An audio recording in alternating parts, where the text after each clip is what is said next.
Hi, I'm Ryan Cruz, and this is Get Your Mind Right. This is a series called It's a Thin Line Between Empathy and Codependency, and we have been going through all the characteristics of codependency. The last video, we talked about controlling as a characteristic of codependency, and in this video, we're going to talk about denial. Ooh. So, like I said, I've been getting a lot of my information from the book called Codependency No More, and that is written by Melanie B. I will put that information inside the description box. So let's get started. So the definition of denial. Okay, a refusal to give or agree to something asked for, a denial of a request. Number 2, a refusal to admit the truth of a statement, a denial of the accusation. Number 3, a refusal to accept or believe in someone or something. So when I hear that, to tell you the truth, the first thing I think about is marriage, couples, and infidelity. And when I read denial in this term, it actually makes me feel very sad. You know, it does make me feel like, wow, this is such a strong word, and people sincerely are walking around in denial about something, which it almost seems like you could drive yourself crazy thinking like that, because you will be so much out of touch with in the moment and in the reality. So I was looking up more stuff about denial and what it is with codependency, and one thing I came across, it said denial is a defense mechanism proposed by Anna Freud, which involves a refusal to accept reality, thus blocking external events from awareness. So, yeah, like I said just now about it, it seemed like you could almost drive yourself crazy or lose your own mind with you become too caught up in being in denial. If a situation is just too much to handle, the person may respond by refusing to perceive it or denying that it exists. That sounds so sad. So denial is a part of the 8 defense mechanisms in psychology, and I may or may not put that in the description box, but you can always look that up as well. So, you know, denial just sounds so sad, especially you really are running from something, you don't want to confront it, and there's just too much to deal with to confront it, right? So let's go through like the bullet points of denial.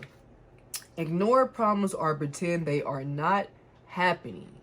Now, have I ever done something to that degree, ignore a problem or pretend like they're not happening? No, I haven't done denial in that type of way. But here's some other ways I know for a fact I've done denial in. So pretend circumstances aren't as bad as they are. Tell themselves things will be better tomorrow. So I've done that in romantic relationships, and I've done that with jobs before. I can say for a fact with a job that I've done that with before, and I just kept, so it wasn't like I was being like sexually harassed at work. It was just a situation that I was not going to grow on a professional level nor on an individual level. And because I was very much in denial with that, I actually stayed at the company for a little bit longer than I really should. And by the time I actually left the company, it was more so in a rush to leave. So the next job I picked, yeah, I will say that I liked it. Yet I know if I wasn't so much in a rush to leave that company, because I let that denial just build up and build up and build up. But if I would have noticed it right when it happened and said to myself, this situation isn't as good as you think it is, you see it's not good, black and white, Ryan, you're going to have to walk away from this. If I would have been honest with myself in the very beginning, I could have took my time in looking for another position, then could have went to a company that, you know, I would have been proud of going to, that I would have made a bigger effort of staying there. So I've never been fired, but I'm just saying, you know, when you end up rushing to go to another job, you almost end up settling for something that's like, I probably could have did a lot better if I wasn't so much in a rush to get out of there. Another time that I've done the pretend circumstances aren't as bad as they are in a romantic situation. I've done that in a romantic situation. And the result of that was just kind of like, I think, resentment up on my end, right? Because that person's not even knowing that there's even problems going on because I haven't confronted them about it. So what it was just on my end, build up resentment. And then finally, when I want to voice my opinion on it, the person is looking like, well, all this time has passed. I kind of forgot, what are you even confronting me on? You know what I mean? So I've definitely done those things, and they did not make me feel good. And nor did they make my situation better when I finally confronted it. It was so much time that passed that it was sincerely like fugaziness. So the next bullet point is stay busy so they do not have to think about things. Now, I'm going to be honest, that's something I don't do. I have been around people who do that themselves. And I've been around people where the advice was given to do that. And I'll say that it hardly ever works. Yeah, it hardly ever works. It seems like that works when you really shouldn't be thinking about something that's negative. But usually if it's something like that, you need to go sit down and think about why you don't want to confront those negative feelings. You know what I mean? Why you don't want to. So I'll say for myself, I know for a fact I don't stay busy so I don't have to think about it, because I do want to think about it and I want to get it over with. The people that I know that have stayed busy to not think about it, they have always eventually came back to me to talk about it, and it can be like months later, years later, and they're just like, I never confronted it when I needed to, and now this stuff is weighing me down. That person is no longer in my life, or the situation has passed so far back that I feel like a fool confronting the person on it, or I feel like a fool trying to dig up that situation again to now try to relive it. So there are going to be things in life, you know, maybe if you broke up with someone and it happened a year ago, right? And you kind of did go through the emotions and you let everything out that year ago, but now it's coming back up because maybe you were out having lunch and then you seen this couple that just reminds you so much of your past. That's something that you may want to keep a little busy with, you know, to avoid going down that hole of something that you already been through. You already done let them emotions out, things of that nature. So another one was become workaholics. I've myself done that before. I remember one time I was working 6 days out the week. My paycheck was nice. You know, I wasn't like stressed out or tired, but I did notice that I was running away from the situation that I was working so much to avoid. And when I finally did realize that, and I was just like, why are you spending every day, it seems like, at your job? Like, you don't have a life. You know, your income is really good even without you doing the extra hours. Why are you doing this? And so once I kind of realized, like, you know, I'm doing this because I'm running for stuff. It wasn't something I had to really confront. It was just something I had to get used to. And once I realized that, I went back to my regular schedule and I just enjoyed myself again. Spend money compulsively. So I think I've done that before. And I think I've done this with not being in denial about something that I know that I need or want, and me buying something else besides getting what I need, what I really do need, and me getting something that I wanted. And then later on, I'm like, what did I gain out of me doing that? Nothing but more stress. So I've definitely done this spend compulsively before. And, you know, like I said, I haven't really done the ignore problems or pretend that they aren't happening. But everything else, I know for a fact I've done. Pretend circumstances aren't that bad. Become workaholics, spend money compulsively, and stay busy so they don't have to think about the situation. Some things that I found on the internet that dealt with denial was one good example that I was like, I can admit to that. It says, growing up in dysfunctional families, you learn to not trust your perception and what you know. So that has a lot in tied with the denial portion, because when I was reading online, it seemed like those who probably grew up in, dysfunctional families are around people who were addicts. It's almost like they had to brainwash themselves or just become denial about the problem so they could continue to function. And it seemed as though when you start getting in that denial part in life, you're really close to driving yourself crazy. You're really close to not being in the now moment, being here in reality. So being so much in denial, it's almost like you're walking around stuck in your head, and you starting to want other people to believe this crazy perception that you're creating in your head, because you do not want to confront.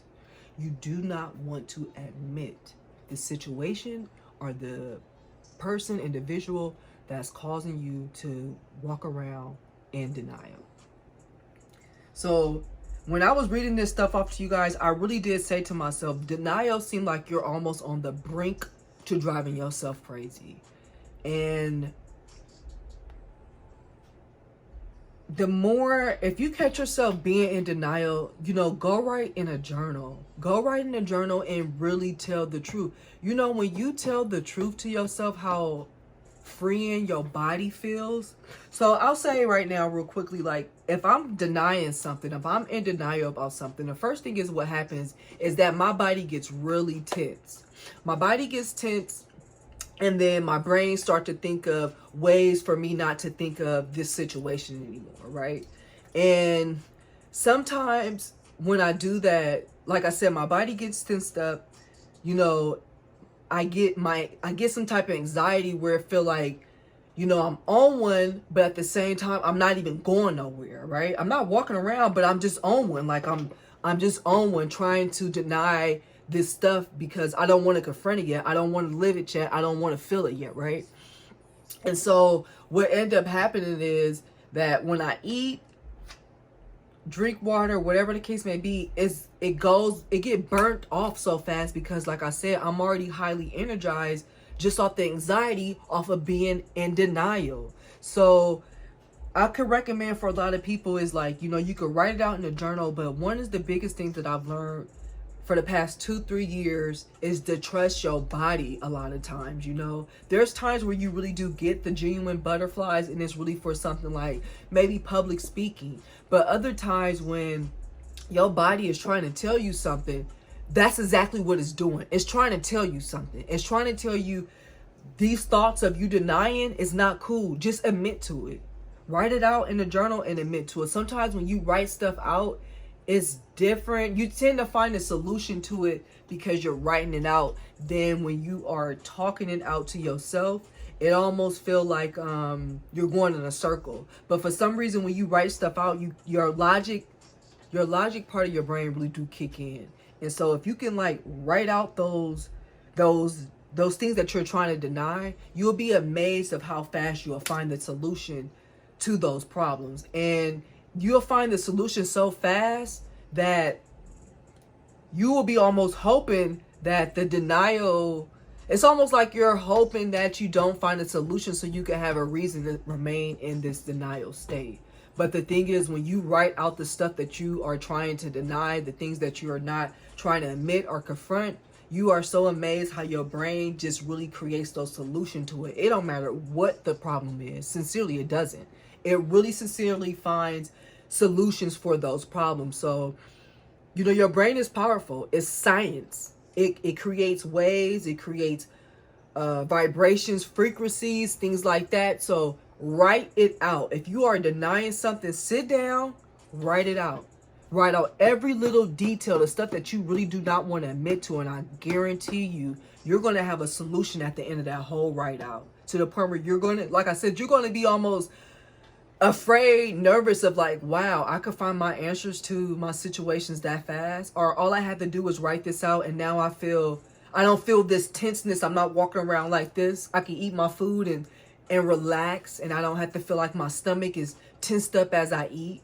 So with the whole characteristic of denial being a part of codependency, you know, it's all wrapped in there, because you can get caught up being denial about somebody else's problems, your problem with you taking on someone else's problems, your problem of you not going to help your own problems. So do not let yourself get caught up with denial. When you catch yourself about to deny some things, pay attention to your body, because your body is going to tell you quickly, you're being in denial mode. You're being in denial mode. Wake up. You're being in denial mode. So pay attention to your body. Your body is going to really tell you you're being in denial right now. So the next video I'm going to be telling you guys is going to be about poor communication. That's going to be really, really, really, really fun.